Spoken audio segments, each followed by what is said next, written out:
Boa noite, queridos companheiros. Boa noite aos nossos irmãos que nos assistem à distância. Que a paz do Mestre esteja em nossos corações. O nosso estudo de hoje, o objetivo principal é nós fazermos uma reflexão para saber como anda a nossa mudança interior, a nossa reforma íntima. Saber se nós, o que nós fazíamos há 10, 15 anos atrás, será que a gente ainda continua fazendo? Será que nós já avançamos um pouquinho na nossa evolução? Porque essa é a finalidade do nosso estudo, é nós trabalharmos essa mudança. Se nós não mudarmos nós mesmos, nós não vamos conseguir mudar ninguém. E ontem eu já estava com o meu tema todo pronto, estava lendo algumas coisas quando eu me deparei com algo que eu gostaria de compartilhar com vocês.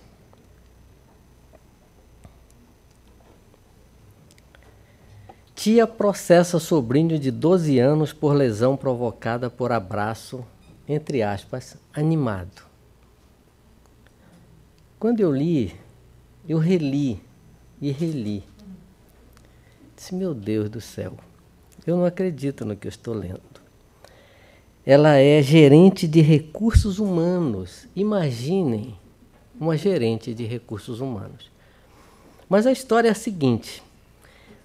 Uma americana de Nova York processou seu sobrinho de 12 anos por ter quebrado seu pulso durante um abraço forte demais. O incidente aconteceu durante a festa de aniversário de 8 anos. A criança estava com 8 anos. De 8 anos do garoto. Que ao ver sua tia correu até ela para um abraço, novamente o termo, animado. Mas acabou derrubando-a e causando uma pequena fratura no pulso. Nada que não pudesse consertar e ficar sentindo alguma coisa, mas é passivo. Nem a morte, eu reduzi um pouquinho para não ficar muito longo, nem a morte da mãe do garoto no ano passado fez com que a tia desistisse da ação. Agora vejam depois o mais interessante. O aniversariante andava de bicicleta pela casa quando a tia chegou. Eu me lembro dele gritando, ela diz. Tia Jen, eu te amo. Olha só. E então ele veio voando até mim, contou a mulher ao tribunal. Em seu depoimento, Jennifer afirmou também que ama, eu repito, ama seu sobrinho. Que descreveu sempre muito amoroso e sensível com ela. Agora, preste atenção. Nós não gostamos de ter de trazer um menor à corte, disse o advogado dela. Mas o sobrinho, olha o raciocínio de novo, deveria ter pensado melhor. Deveria ter pensado melhor. Como uma criança no seu auge da brincadeira, da inocência de 8 anos, que muitos de nós temos netos, sobrinhos, filhos dessa idade. Pensado melhor, disse o advogado. Nós temos regras para as crianças. O advogado continuou. Ele não foi cuidadoso, ele foi imprudente. Segundo o jornal local, Westport News, o menino parecia estar confuso enquanto assistia à audiência ao lado de seu pai, agora com 12 anos. Mas só para acalmar, eu coloquei, a corte não concedeu a indenização solicitada, que vocês viram no início, $127 mil. Então nós estamos vendo, estamos assistindo essas coisas absurdas dos seres humanos no dia a dia. Imagine se não fosse tia. Imagine. como deve ter se sentido a mãe do garoto? E se não amasse tanto? E se não amasse tanto, como deve ter se sentido a mãe do garoto? Né? Dentro do tema que nós vamos enfocar. Só para lembrar, as consultas foram feitas com os livros de Joana de Ângeles, Autodescumprimento, muito importante, Uma Busca Interior, Florações Evangélicas, Amor, Imbatível Amor, O Espírito Hamed, As Dores da Alma, Portal Educação e alguns dados de Morel Felipe Wilcon. Então, eu trouxe primeiro este quadro dizendo o seguinte: lágrimas não doem. O que dói é o motivo que as fazem cair. Imagine como nós estamos criando as nossas crianças. Como disse esse advogado lá, nós temos regras. Quer dizer, não está existindo mais liberdade, mais infância para essas crianças, como nós, que felizmente, graças a Deus, fomos criados, vou usar o termo livres, correndo nas ruas à vontade, brincando. Estão criando regras para crianças de 8 anos. É algo que a gente precisa pensar muito. Então as lágrimas não doem. O que dói é o motivo que as fazem cair. E os motivos quais são? Uma desilusão, seja ela amorosa. Quantos de nós choramos, né? Às vezes passamos anos chorando uma desilusão. Mas ele não devia ter feito isso comigo. Ela não devia ter feito isso. E vamos carregando isso dentro de nós, né? De uma amizade, todos nós sofremos essas desilusões com as amizades. Mas se nós tivermos o cuidado de nos preparar um pouquinho, a gente não pode deixar que isso acabe com o nosso dia, com o nosso bem-estar. Porque é passível de acontecer com todos nós. Uma desilusão familiar é muito pior, todos temos, no trabalho e por aí vai, não é? Mas parece que nós nunca estamos preparados para as decepções, não é mesmo? Nós nunca estamos preparados.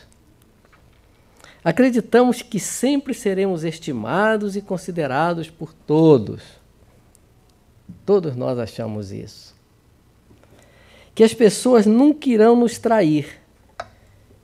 E aí, nos magoamos. Ainda nos magoamos, não é? Nos magoamos, na maioria das vezes, por coisas fúteis. Sofremos mais por causa das pessoas do que por causa das circunstâncias. As pessoas nos fazem chorar mais do que as vicissitudes da vida. Então nós nos magoamos muitas vezes por coisas muito fúteis. É o caso que nós falamos no início. Uma tia que ama o seu sobrinho, uma criança de 8 anos, ela depois de 4, ainda está mantendo a mesma mágoa que aparentemente ela não diz que não tinha. Mas está lá dentro, está guardado lá. E isso ela ficou com isso. E um dia ela resolveu vir botar para fora. Mas ela vai continuar, se ela não trabalhar isto, essa mágoa nunca vai sair, porque tem um ponto marcado no corpo dela que vai lembrar isso. E se ela não trabalhar isso, vai estar sempre aquilo ali martelando ela. Nós não sabemos os desígnios da espiritualidade, os desígnios de Deus. Por que motivo? O que aconteceu para que isso tivesse acontecido dessa maneira? Tem uma razão. As pessoas nos decepcionam e nós decepcionamos as pessoas. Muitas vezes a gente só acha o contrário, não é? Não, eles nos decepcionam. Me decepcionou demais. A gente usa muito esse termo. Mesmo em família, a gente tem que ter muito cuidado. Eu já vi muitas muitos questionamentos em família. Isso que nós... um exemplo um pouquinho diferente, mas em relação às crianças, você me decepcionou. Eu já assisti isso ao vivo. Você me decepciona. Você dizer isso para uma criança, você não sabe como fica a mente dessa criança, como está a mente dessa criança. O que você causa nesse ser que é altamente inteligente. Está provado isso. E eles estão cada vez mais inteligentes. E a gente convive com eles e sabe dessa inteligência. Então, como eu disse, nós também decepcionamos as pessoas. Não é só o contrário. E feridas são abertas na alma e no coração. Amizades são rompidas, casamentos são abalados, relacionamentos sólidos entram em colapso. A comunicação é rompida. O silêncio gelado substitui as palavras de amor. A desconstrução da imagem do outro se torna uma verdadeira ação de desmonte. Então, quando isto acontece, nós tínhamos uma imagem daquela pessoa e achamos que ele era perfeito. E nós esquecemos que nós não somos perfeitos, como nós vamos falar mais adiante. E aquela imagem toda que nós tínhamos daquela pessoa vai derretendo, começa a derreter. E aí, essa mágoa se instala e vai corroendo essa relação. E o resultado do adoecimento dessas relações, como eu falei há pouco, é a mágoa. Mas o que é a mágoa? É uma sensação dolorosa causada por uma decepção, por uma ofensa ou indelicadeza. Um sentimento que causa desgosto, um pesar profundo, uma sensação de amargura e tristeza. E aí vem algo mais profundo, que é o ressentimento. E você fica com aquilo dentro de você. Joana diz o seguinte, eu tirei algumas coisinhas para não ser muito longo, porque tem muito mais coisa que ela fala, mas ela diz o seguinte: a mágoa pode ser comparada à ferrugem perniciosa que destrói o metal em que se origina. Se instala nos redutos do amor próprio ferido e paulatinamente se desdobra em processo enfermiço. De fácil combate no início, pode ser expulsa mediante a oração singela e nobre. Ao seu lado, instala-se quase sempre a aversão, que estimulam o ódio, etapa grave do processo destrutivo. Por uma bobagem, muitas vezes. Essa mágoa fica. E se você não trabalha ela vai aumentando e vai resultar no ódio. E aí a gente escuta muito isso, principalmente no centro, nos tratamentos que se faz. Eu tenho ódio de fulano, eu tenho ódio da ciclana.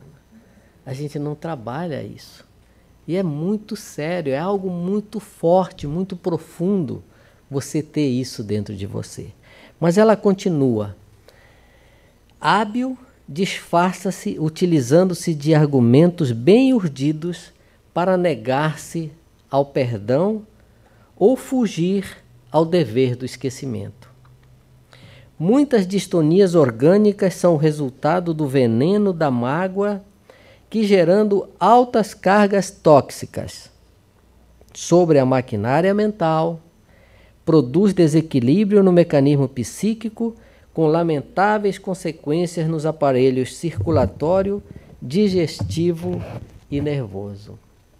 Ela sempre fala sobre isso, em vários pontos dos seus livros. Quem quem já leu Joana, ela sempre mostra isso.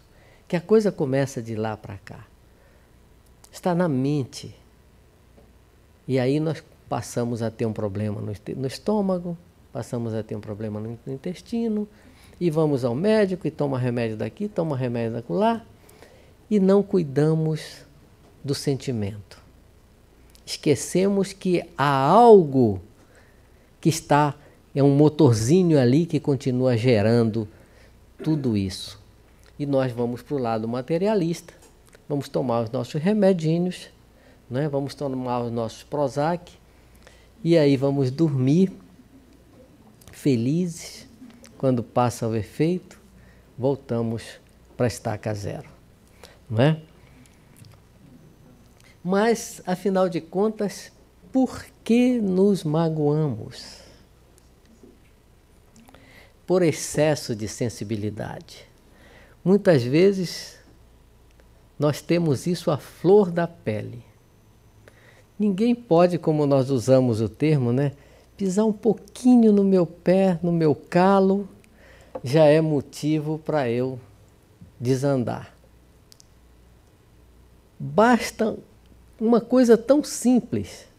Você está com um problema fora que não tem nada a ver, aí chega em casa o filho, a esposa ou alguém fala com você, é suficiente para você se liberar naquele instante, e aí vem tudo aflora. Né? É o que nós temos que trabalhar em nós, esse excesso de sensibilidade. Posicionamento de vítima. Gostamos demais. Como nós gostamos de parecer as vítimas. Porque todo mundo fica nos pagiando, todo mundo fica nos apoiando, não é? Realmente ela não devia ter feito isso, né? Aí a pessoa chora e tal, mas está lá dentro, não está resolvendo o seu problema. Então a gente precisa trabalhar também este item. Vamos deixar de ser ou de nos sentir vítimas. O nosso ego também, né? Nós temos que trabalhar muito ele. Tudo é centrado em nós. Nós vamos deixando ele ir cada vez mais, e transformamos ele num ego extremamente exaltado. Ninguém pode falar um pouquinho mais alto com a gente, pronto, já é motivo de discórdia. Parece que sempre temos que provar algo a alguém. Nós gostamos sempre de estar com a verdade. Achamos que nós, se discordarmos de nós, é algo já pavoroso. Aí pronto, já vem a mágoa porque alguém discordou da gente. Não aceitamos perder nunca. Tem muita gente deste jeito. Não querem perder nunca, porque não trabalharam isso na sua mente. Quando nós trabalhamos, nós admitimos que estamos errados. Mas é muito difícil nós admitirmos. Por quê? Por causa do nosso ego, que é o item que está ali em cima, não é? Nós somos centrados nele, então nós não admitimos. Falamos sem medir as palavras, constantemente magoando as pessoas. Não aceito bem isso de você. Tu me desculpa, ainda pede uma desculpa antes. Tu me desculpa, mas eu não aceito isso de você. Você não devia ter feito isto comigo. É outra frase que a gente fala bastante. Você me decepcionou. Aquilo que eu falei antes. É muito sério essa frase. Você me decepcionou. Temos que saber muito bem que nós temos que segurar essa palavra. Porque nós vamos ferir profundamente alguém. Principalmente se é alguém muito próximo de nós, como eu disse, os nossos filhos. Estou chateado com você. E aí vai. E nós desencadeamos uma série de outras que eu ia passar a noite inteira só citando tudo que nós falamos. Perdemos amigos e não conseguimos entender o porquê. Muitas vezes negamos que hajamos assim e que nunca faríamos isso com um amigo. A pessoa faz, aí um amigo vem ou alguém conhecido, você não devia ter feito isso com fulano. A pessoa se defende na hora. Eu não sou capaz de fazer uma coisa dessa. Ainda mais ele é meu amigo. A pessoa acabou de fazer aquilo, mas ela não admite que ela foi capaz. E diz assim, eu nunca seria capaz de fazer isso com um amigo. E com isso nós ficamos cegos em relação aos nossos próprios erros e fraquezas. Nós, durante as nossas aulas no centro, a gente trabalha muito isto aqui, não é? Nós trabalharmos as nossas fraquezas, os nossos erros, porque muitas vezes nós nos achamos uns super-homens e nós não somos. Nós temos que olhar os pontos fracos, sim, porque só se nós trabalharmos esses pontos fracos, nós vamos reconhecer onde está o erro e vamos mudar, vamos melhorar.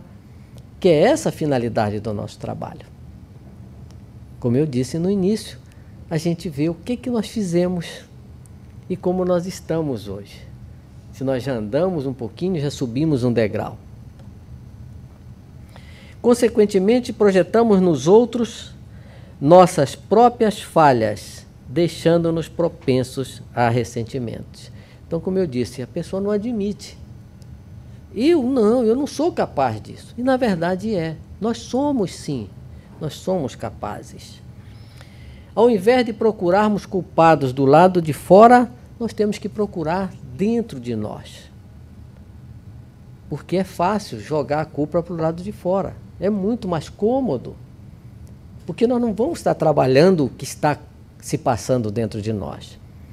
Então a gente não pode nunca procurar o culpado das nossas falhas do lado de fora, do outro. Nós temos que olhar o que vai dentro de nós. E é importante nós percebermos o seguinte: ninguém pode nos magoar. Mesmo que alguém queira, não pode, não tem esse poder. É uma frase assim um pouco confusa. Em princípio, se nós olharmos assim, ninguém pode nos magoar. Mesmo que alguém queira, não pode, não tem esse poder.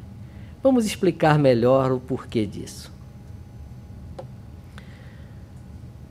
Porque se nós estamos evoluindo, estamos trabalhando isso dentro de nós, por mais que a ofensa venha do jeito que vier, se nós já estivermos um pouquinho mais avançado, nós vamos deixar para lá. Nós não vamos nos aborrecer. É isso que significa: ninguém pode nos magoar. Quantas vezes ouvimos e aceitamos certas coisas e nem questionamos? Alguém fala alguma coisa e a gente deixa para lá. Quantas vezes nos fizeram ou disseram coisas que outros não perdoaríamos e nem ligamos?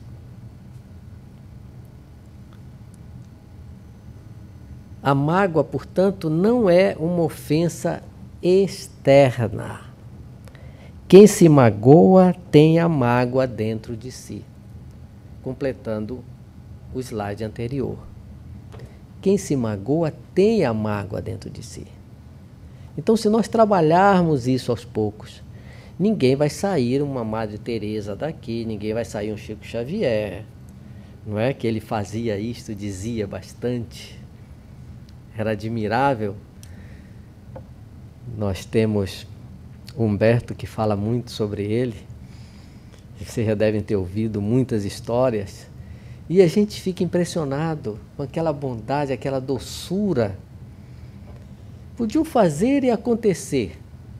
Mas ele estava pronto para perdoar, tranquilo, não acontecia nada com ele. E ele permanecia tranquilo. Nós não vamos sair daqui já prontos, mas a gente vai sair um pouquinho trabalhado. A gente já vai trabalhar um pouquinho isso dentro de nós, para que a gente possa, devagarinho, coisas que muitas vezes estão aí dentro de nós, que nos fizeram há 10, há 15 anos, e ainda nós estamos trazendo, viajamos para cá, deixamos coisas pendentes. Quantas coisas pendentes nós deixamos? E às vezes aqui mesmo já geramos outras. Então nós temos que buscar isso, trabalhar e tirar de dentro de nós. Querendo ou não, concordando ou não, só nos deixamos atingir por aquilo que encontra eco dentro de nós, que sintoniza conosco. Nós falamos muito isso nas aulas no Espiritismo. Quando nós dizemos que a obsessão é um processo que se faz daqui para lá e não de lá para cá, muitas vezes nós custamos entender. Porque nós só sintonizamos com os espíritos que estão querendo nos fazer mal se nós abrirmos as nossas portas. É o mesmo processo, é a mesma coisa. Se nós estivermos sintonizados, nós vamos ser atingidos. Se fôssemos suficientemente superiores, não nos magoaríamos, nem ao sofrer uma injustiça de alguém muito querido. Se fôssemos, eu coloquei, porque nós ainda não somos, mas nós vamos trabalhar isso. Uma vitóriazinha que seja, já é muito importante na nossa progressão espiritual. Procuraríamos a melhor maneira para esclarecer o mal entendido. Faríamos de tudo para ajudar aquele que foi injusto conosco. Compreenderíamos o seu erro e, consequentemente, o sofrimento dessa pessoa. Porque se nós batermos também de frente, se nós não entendermos isso, a coisa vira uma bola de neve e a gente não consegue resolver o problema. A mágoa, portanto, não nos foi imposta. A mágoa é nossa. Ela surgiu de nós. Pode ser acionada quando alguém age de maneira grosseira, insensível ou injusta conosco. Ela pode ser acionada. Porque, como eu disse, nós ainda estamos trabalhando isso. Nós ainda estamos aqui de passagem para mais e mais encarnações.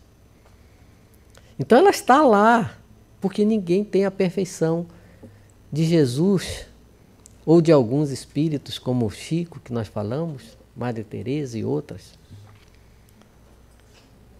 O que nós temos que fazer é domar essa mágoa, é trabalhar para que ela não perca o controle no momento em que ela é acionada.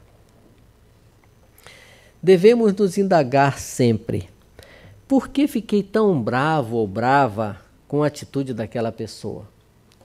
É um primeiro trabalho para nós começarmos a lidar com isso. Quando nós perdemos esse controle, vai surgir uma próxima, é lógico, mas se a gente fizer esta primeira pergunta, a gente já começa a ter uma pequena melhora.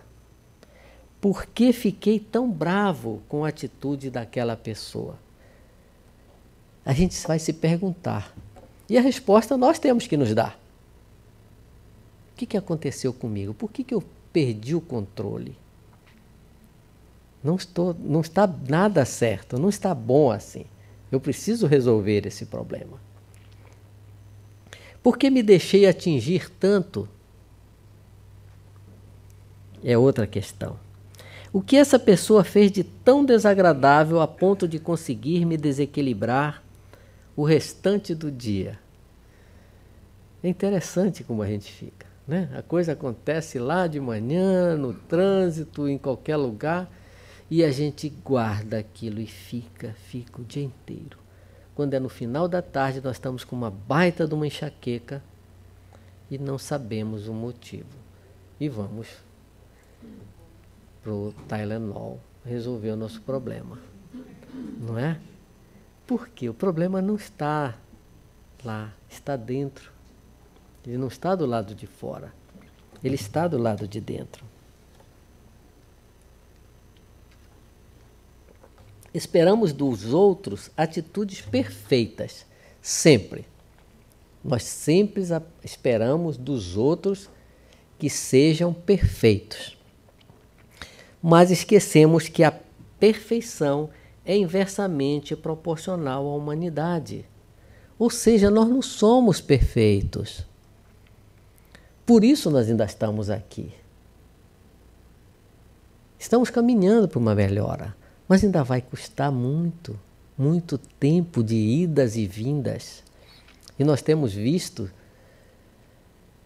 como anda o mundo numa convulsão tão absurda que nós pensávamos que estavam já livres de cenas como a gente tem visto no Oriente Médio.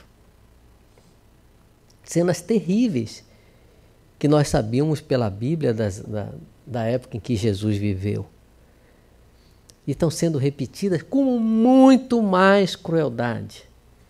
Nós sabemos sim que são espíritos que estão em lutas, porque eles sabem que eles não vão voltar mais. Eles sabem que eles vão ser banidos para um plano mais inferior. Mas nós que estamos aqui trabalhando a nossa evolução, nós temos que melhorar. Essa mesma humanidade que eu falei há pouco, que deu a Jesus inúmeros motivos para se decepcionar conosco, no entanto, sua reação sempre foi misericordiosa. Quantos motivos nós demos para ele? E até hoje, ele nos diz misericórdia. Não é? E é o que a gente vê hoje na boca do Papa atual. Não é? Ele está fazendo exatamente isso, trabalhando exatamente esse lado. A misericórdia, a tolerância que nós muitas vezes estamos perdendo, ou alguns já perderam.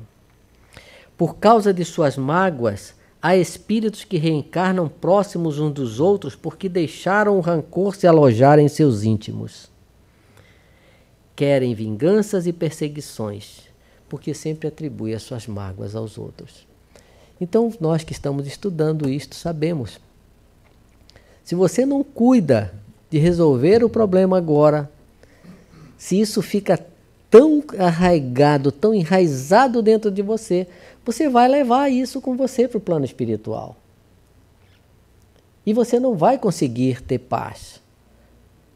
Você vai continuar a mesma luta que você tinha quando encarnado e vai muitas vezes encarnar numa família e continuar com essas mesmas discórdias que já vêm de outras e outras encarnações. Muitos se perseguem durante o período do sono. Há pesadelos. Muitas pessoas acordam com asfixia, gritando, etc. Tem muitos pesadelos. Nós conseguimos muitas vezes lidar com algumas pessoas e melhorar bastante. Muito recentemente tivemos um caso assim e passados os dias eu liguei para saber, dormi que foi uma maravilha, não sonhei mais nada e tal. Mas não é mágica, não é mágica, a gente não faz nada. Quem vai fazer é a pessoa. É a pessoa que tem que fazer para resolver aquilo. Em nenhum momento devemos nos permitir guardar mágoa, diz o Espírito Hamed, naquele livro que eu citei. Ele continua: quando a mágoa se instala, o indivíduo vai perdendo aos poucos a alegria de viver, avançando em direção aos estados depressivos e de melancolia, extinguindo-se o prazer pela vida. Ele continua: o ressentimento, fruto de nosso atraso moral, guardamos a dor da ofensa a fim de esperar o momento oportuno da vingança, do revide, a fim de sobrepormos nosso ego ferido em relação ao ego do ofensor. Fazemos isso. Ele está dizendo a pura verdade. Só um momentinho que eu perdi aqui onde eu estava. Não sei o que saiu aí. Ok. Obrigado. Quando isso acontece, um sentimento de animosidade cresce dentro de nós a cada dia, até que a convivência com a outra pessoa se torna insuportável. Isso é uma verdade, não é? Quando isto acontece, um sentimento de animosidade cresce dentro de nós. Cada dia é maior, até que a convivência com aquela pessoa se torna impossível. Um olhar não suporta mais o outro. A relação cessa por completo. E a gente ouve muito isso. Eu não consigo mais nem olhar para ele. Eu não consigo mais nem olhar para ela.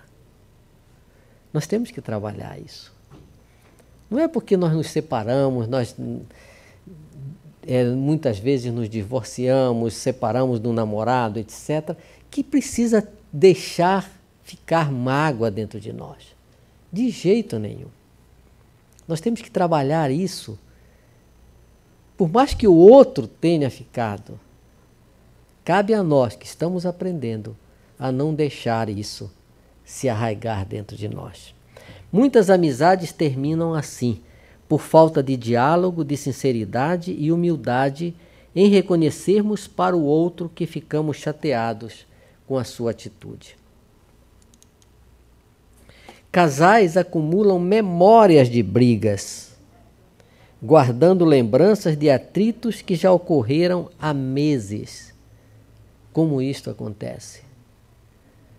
Fica, a coisa aconteceu há meses, ano passado, mas fica. Quando é um belo dia, mas um dia eu vou dizer para ele. E vou guardando, eu fico guardando. Só que está aumentando aquilo ali. Quando é um dia que coincide a frase, o momento, aí a coisa vem. O revide vem naquele instante. Você lembra, né? Você lembra. Aí toma-te. Não tem outra. Não é?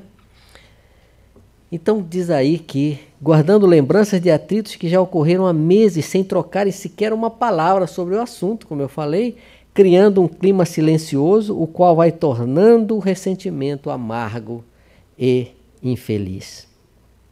Assim, há pessoas que possuem sobre o olhar uma máscara espessa, que encobre qualquer sorriso. Chegam a nos causar medo, diz ele. É a amargura que vai retirando toda a alegria de viver da pessoa. E Joana diz o seguinte: a mágoa é uma prisão, é o cárcere da alma, o calabouço das emoções, a masmorra escura onde seus prisioneiros são atormentados pelos verdugos da consciência. Quem se alimenta da alma, da mágoa, não tem paz, não tem liberdade. A mágoa é autodestrutiva. Guardar mágoa no coração é como beber veneno pensando que o outro é quem vai morrer. Quem vive nessa masmorra adoece emocional, física e espiritualmente. E ela continua.